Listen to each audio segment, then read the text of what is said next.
1월 16일 금요일입니다. 오늘은 사무엘상 10장 1절부터 마지막 27절까지 말씀입니다. 하나님의 뜻을 이루려면 이라는 제목입니다. 하나님의 뜻을 이루려면. 오늘 본문은 드디어 사무엘이 사울에게 기름을 부어서 왕으로 세워주는 장면이죠. 그리고 또 공식적으로 온 이스라엘 백성들을 다 미스바에 모아놓고 그 앞에서 제비를 뽑는 방식으로 사울이 왕으로 뽑히는 그런 이벤트를 하고 있는 장면입니다. 이스라엘 백성들이 자기 눈에 보기에 좋은 보암직한 먹음직한 지혜롭게 할 만큼 탐스럽기도 한 것에 꽂혀 있는 그 이스라엘 백성들이 보기에 좋은 사울, 가문도 훌륭하고 또 등치도 크고 잘생긴 그런 사울을 왕으로 달라고 요구하죠. 그래서 하나님이 이제 사울을 왕으로 세우는 장면이에요. 그래서 원래 이 사울은 하나님의 마음에 합한 사람이 아니에요. 하나님이 원래부터 왕으로 점찍어서 왕으로 세우고 싶었던 사람이 아니란 말이죠. 그러니까 하나님이 따로 이스라엘 백성들을 통치할 왕을 따로 준비하고 있었는데 하도 백성들이 요구하니까 사울을 세워가지고 그들 앞에 지금 왕으로 세워놓고 있는 장면입니다. 자, 이 하나님이 하나님의 마음에 꼭 들은 왕도 아니었는데 백성들이 요구한다고 해서 지금 이렇게 왕을 세워주는데 그냥 너희들 그러냐? 니네가 그럼 알아서 뽑아라. 이렇게 그냥 하나님이 내버려 둘 수도 있잖아요. 그 내버려 두고 알아서 너희들이 왕을 뽑든지 말든지 알아서 해라. 이렇게 할 수도 있잖아요. 내 마음에 안 드는 왕을 달라고 그러니까 하나님이 그거 어떻게 하겠어요. 그런데 오늘 본문에 보니까 하나님이 적극적으로 사울을 기름 부어 왕으로 세우시고 그에게 하나님의 영이 임하게 하시고 또 예언도 하게 하시고 특별한 체험을 영적인 체험을 하게 하셔요. 그리고 또 모든 백성들 앞에서 제비를 뽑는데 딱 사울이 뽑히게 하셨어요. 아주 특별한 이벤트를 통해서 왕을 이렇게 지금 세우고 있는 거예요. 왜 그럴까요? 왜 하나님이 야 니네들이 내가 원하는 왕도 아닌데 그런 왕을 원해? 니네들 알아서 그럼 뽑아서 해봐. 이렇게 두지 않고 이렇게 두는 이유가 뭔지 오늘 그걸 본문이 그걸 우리에게 말해주려고 그러는 거예요. 그게 뭔지 말이죠. 자, 먼저 오늘 본문 1절로 8절은 이제 사울에게 사무엘이 이제 기름을 붓습니다. 그리고 이제 네가 하나님의 지도자가 되었다고 이제 가르쳐줘요. 그리고 저는 네가 하나님으로부터 선택된 지도자인 것을 징조를 통해서 알라고 그래요. 그러면서 이제 너 집으로 돌아갈 때에 세 가지 징조를 만날 건데 그 징조가 임하면 이제 네가 하나님으로부터 선택된 사람이라는 것을 알아라 이거예요. 그래서 라헬의 묘지에서 어떤 사람을 이제 만나게 되죠. 그래서 그 마주할 사람 세 사람을 만나는데 두 사람을 만날 건데 두 사람을 만나면 이제 네가 하나님의 지도자로 세움을 입었음을 알아라 하는 거예요. 두 번째는 상수리 나무에 또 이르면 거기서 하나님을 뵈려고 베델로 올라가는 세 사람을 만날 건데 그 세 사람이 너에게 떡 두 덩이를 줄 거다. 그러면 알아라. 네가 하나님의 지도자로 내가 왕으로 뽑혔구나 하는 것을 알아라는 거예요. 그리고 이제 세 번째 징조는 네가 그 하나님의 산에 이를 때에 그곳에서 또 예언하는 선지자들을 만날 것인데 그 선지자들 틈에서 너도 성령으로 말미암아 예언하게 될 것이다. 그래서 하나님의 영이 너에게 임해서 네가 새로운 사람이 될 것이다. 그걸 징조로 줄 거니까 이런 징조를 만나거든 네가 하나님의 왕으로 선택되었음을 알아라. 이렇게 알려줘요. 근데 진짜 사울이 집으로 돌아가다가 그 세 가지 징조를 다 경험을 해요. 그래서 이제 왕 이 선지자들과 더불어 막 예언을 해요. 그러니까 이제 사울을 알던 사람들이 저 사람 사울이 맞아? 저 사울이 맞아? 사울도 예언을 하네?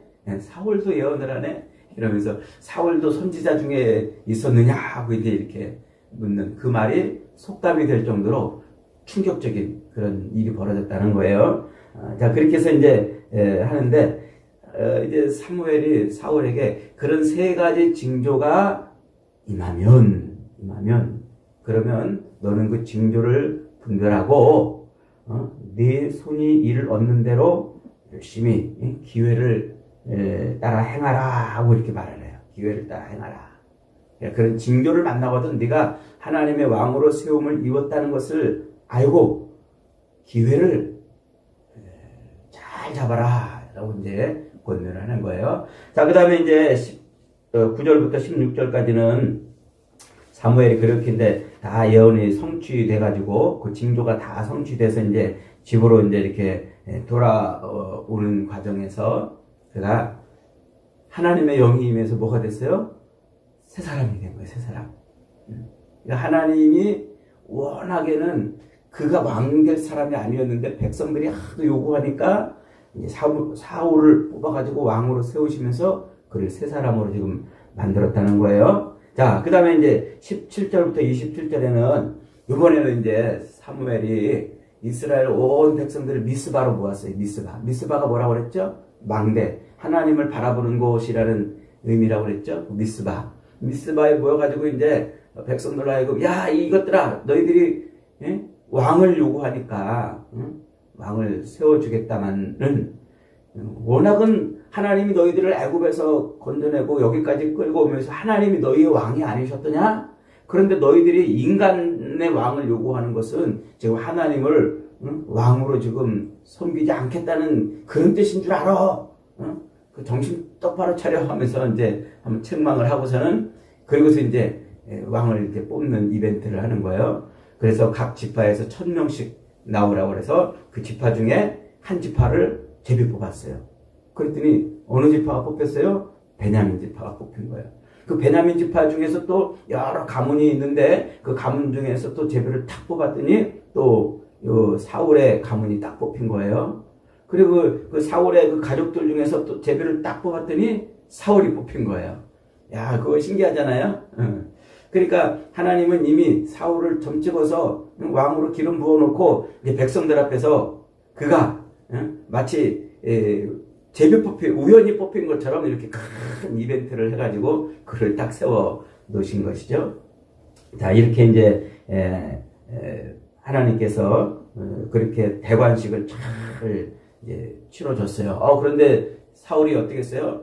그렇게 제비를 딱 제비 뽑혔는데 사울이 안 보이는 거예요. 그 미스바에 모인 사람들 중에 있어야 되는데 어디 갔나 하고 찾아봤더니 진보다리 사이에 숨었다 그랬어요. 진보다리 사이에 숨어. 이 진보다리라는 말은 개인이 이제 여행할 때 짊어지는 그런 왜 여행 가방 정도 크지 않은. 근데 여러 사람이 모여가지고 이제 이렇게 진보다리를 막 이렇게 놓았을 거 아닙니까? 그러니까 그 사이에 그 작은 진보다리 사이에 이제 숨은 거예요. 그러니까 이 사울이 마음이 얼마나 저기한 사람입니까? 그러니까 사람들 앞에 나서는 것도 이렇게 부끄러워할 정도로 그런 이제 모습이죠. 이제 학자들은 이것을 사울이 겸손해서 그렇다 이렇게 이제 해석을 하는데 겸손해서 그런 게 아니에요. 사울은 겸손한 사람이 아니에요. 뒤로 가면 이제 사울의 모습을 우리가 보겠습니다만은 그는 결코 겸손한 사람이 아니었어요. 여기는 중요한 의미가 있는 거예요. 그래서 그가 진보다리에 숨었다고 지금 이제 성경이 토를 달아놓고 말을 하는 거예요. 자, 그렇게 사람들이 어디 갔나 하고 찾아봤더니 진보다리에 숨어있는 사울을 이제 끌고 와가지고 앞에 딱 세웠더니 역시 토를 달아놓잖아요. 그가 어떤 사람이라고요? 다른 사람보다 어깨가 하나 더 많은 사람이다. 어깨 위가 더 많은. 그러니까 기골이 장대했다는 거예요. 그리고 어제 말씀한 것처럼 준수하다 그랬잖아요. 준수하다. 그러니까 그는 기골만 장대한 게 아니라 아주 잘생겼어요. 딱 보면은 뿅 갈 정도로 막 그렇게 잘 체격도 우람하고 잘생긴 그런 사람이었다는 말이에요. 왜 그렇게 토를 지금 달아서 그를 설명하고 있다고요? 그렇게 인간적인 눈으로 볼 때 최상의 조건, 최고의 조건을 가졌음에도 불구하고 그가 진보다리에 숨을 만큼 아직 그는 준비가 안 된 사람이라는 거예요. 하나님이 쓰실 만한 그런 사람이 아니었다는 거예요. 그러니까 사울은 원래부터 하나님이 쓰실 만한 사람이 아니었는데 워낙 그의 가문도 유력한 가문이고 그도 워낙 기골이 장대하고 잘생기고 그래 보이니까 사람들이 저 사람을 왕으로 세워주세요 해가지고 그래서 지금 사울을 왕으로 세워놨다는 거예요. 그러면서 그에게 아주 특별한 영적인 지금 체험을 시키잖아요. 하나님의 영이 임해가지고 그의 마음이 막 뜨거워지기도 하고 그리고 선지자들 가운데에서 막 예언도 하게 하는 이런 영적인 체험을 하고 있잖아요. 그런 놀라운 일들을 이제 하고 있는데 오늘 본문이 왜 하나님의 마음에 합한 사람도 아닌데 이런 체험들을 통해서 왕으로 세워줄까요? 중요한 의미가 있어요. 첫째로는 이게 하나님께서 그렇게 왕으로 세우시는 이 일이 말이죠. 하나님이 하시는 일이라는 거예요. 왕으로 이 이스라엘을 통치할 왕을 세우는 일이 백성들에 의해서 되는 일이 아니고 하나님이 하시는 일이라는 것을 보여주려고 그러는 거예요. 그래서 왕을 달라고 요구하는 백성들의 요구에 제비 뽑기라는 방식을 통해서 하나님이 그렇게 이스라엘을 통치할 자는 누구 손에 있다? 하나님의 손에 있다는 것을 지금 보여주려고 그러는 거예요. 너희가 원했으니 너희가 뽑아라 하는 게 아니라 지금 이스라엘을 통치할 자는 하나님의 주권하에 세워지는 것이다 하는 것을 말하고 있는 거죠. 자, 그 다음에 이제 두 번째로 하나님의 영이 이제 임해가지고 그가 이제 왕으로 이렇게 직임을 받는데 이스라엘의 통치자는 뭐라는 거예요? 하나님의 영이 임해서 통치하는 자라는 거예요.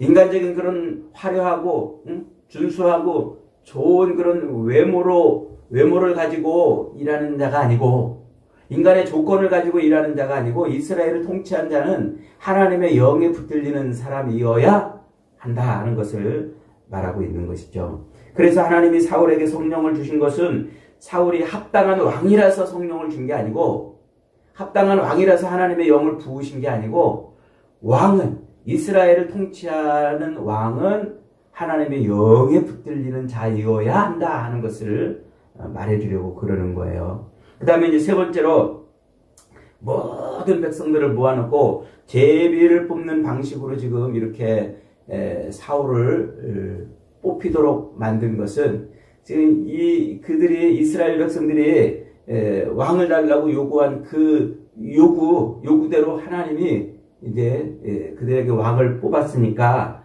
그들도 뭐라는 거예요? 그들도 요 왕을 뽑는 일에 사울을 왕으로 뽑는 일에 그들도 참여했다는 거예요. 이게 중요한 말이에요. 백성들이 하나님이 알아서 하십시오 이게 아니고 백성들이 그 왕을 뽑는 사울을 뽑는 일에 참여한 거예요. 그래서 하나님이 원하시는 왕이 아닌데 그들의 보기에 좋은 왕을 자기들이 뽑아낸 것으로 하나님이 지금 그렇게 만들어내시는 거예요. 그러니까 이게 뭡니까? 이것은 사울을 몰래 왕으로 세우지 않고 이런 거국적인 이벤트를 통해서 세운 것은 이스라엘 공동체가 하나가 되게 하기 위함이면서도 동시에 이 사울이 잘못되면 그 책임이 누구한테로 돌아간다고요? 너희들한테도 돌아갈 것이다 하는 경고를 지금 하고 있는 거예요. 그래서 이렇게 지금 이스라엘 백성들 앞에서 이제 사울을 왕으로 세워내시죠. 자, 그 다음에 이제 네 번째로는 그렇게 하나님이 사울을 왕으로 세웠는데 인간적인 그런 완벽한 조건을 가지고 있는 그 사람을 왕으로 세웠지만 인간이 요구한 왕의 한계가 거기까지다. 요 얘기를 하려고 그러는 거예요. 인간이 요구해서 세워지는 왕은 한계가 거기까지다. 그래서 사울이 어떤 사람이었어요? 어제도 우리가 묵상했지만 사울은 이 영적으로 굉장히 둔감한 사람이었어요. 영적으로 굉장히 무감각한 사람이었어요. 그 오늘 본문에도 하나님의 영이 임해가지고 하나님의 영이 임해서 자기 가슴이 뜨거워지고 자기가 새 사람이 됐잖아요. 새 사람이 됐다 이 말은 갑자기 뿅 하고 변해서 막 거룩한 사람이 됐다는 게 아니고 그의 마음이 뜨거워져가지고 막 뭔가 이렇게 새로운 것을 할 수 있는 사람이 됐다는 말이에요. 그런데 그런 놀라운 경험을 하고 선지자들 틈에서 또 예언을 하는 그런 영적인 체험을 했음에도 불구하고 집에 돌아가가지고 자기 삼촌이 야 너 어디 갔다 왔어? 그랬더니 아니 너 어디 갔다 와? 그 잃어버린 양떼들을 찾으러 갔다 왔습니다. 그래요. 그러더니 거기서 뭐 사무엘을 만났습니다. 그러고는 끝이에요. 사무엘이 뭐라고 그러더냐? 그러니까 뭐 별 얘기 안 하던데요. 야 잃어버린 암나귀들을 찾았다고 그러던데요. 그러고 끝이란 말이에요. 그러니까 이 어마어마한 영적인 체험을 했음에도 불구하고 그게 뭔지 그 영적인 체험이 자기 인생과 자기 가정과 이 나라에 어떤 의미가 있는지를 그는 아무 생각 없던 거예요. 영적으로 무감각하다는 것이죠. 신비적인 체험을 했음에도 불구하고 이것이 그러니까 조금만 우리가 뭐 우리가 이렇게 꿈을 좀 이렇게 이상한 꿈만 꿔도 사람들한테 물어보잖아요. 이런 꿈을 꿨는데 이게 뭐야? 궁금해가지고라도 묻잖아요. 그런데 사울은 성령이 임하고 예언을 하는 이런 신비적인 엄청난 체험을 했음에도 불구하고 별로 거기에 반응이 없었다는 거예요. 이게 영적으로 굉장히 사울이 무감각하다. 영이 닫혀있는 사람인 거예요. 영이 닫혀있는 사람.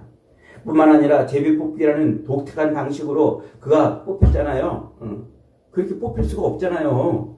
그런데 뽑혔단 말이에요. 그런데 그는 진보다리 사이에 숨기에 바빴습니다.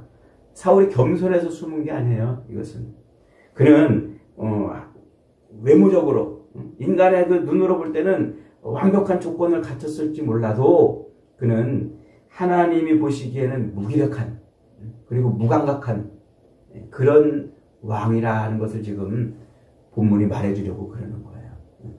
그래서 이스라엘 백성들 앞에 지금 세워지는 이 왕은 절대로 하나님이 쓰실 만한 존재가 지금 못 된다 하는 것을 이렇게 부각을 시켜주는 것이죠.